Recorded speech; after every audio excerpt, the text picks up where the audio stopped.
এটা কত বড় গাদ্দার, কত বড় গাদ্দারা নাফরমান। এত সুন্দর চারদিকে মসজিদ মাদ্রাসা, আলেম ওলামা, দাড়ি টুপি, মাদ্রাসার পরিবেশের ভেতরে থাইকাও জানোয়ারে একটা সেজদা দেয় না। কত বড় নিকৃষ্ট জানোয়ার, চিন্তা করছে।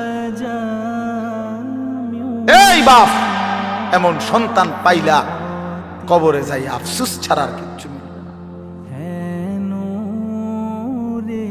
আজকে যদি এই আফ্রিকার জঙ্গলে থাকতো তাহলে হয়তো যে বাবা এত বড় আফ্রিকার জঙ্গলে ছিলাম, যেখানে কোনো দিন কোনো আজান হয় নাই, যেখানে কোনো মসজিদ দেখি নাই, মাদ্রাসা দেখি নাই, আল্লাহ চিনব কোত্থেকে?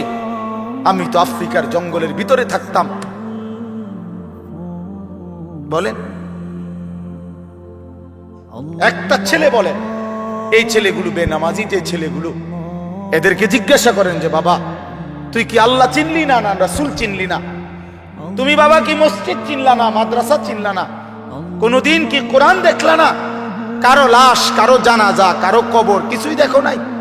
কিচ্ছুই তোমার কলজার মধ্যে কোনো এক বিন্দু কোনো বিবেক অনুভূতি জাগাইলো না? শুধু নারী, শুধু একটা মোবাইল, শুধু একটা ছবি, শুধু একটা অশ্লীল দৃশ্যের কাছে হেরে গেলা।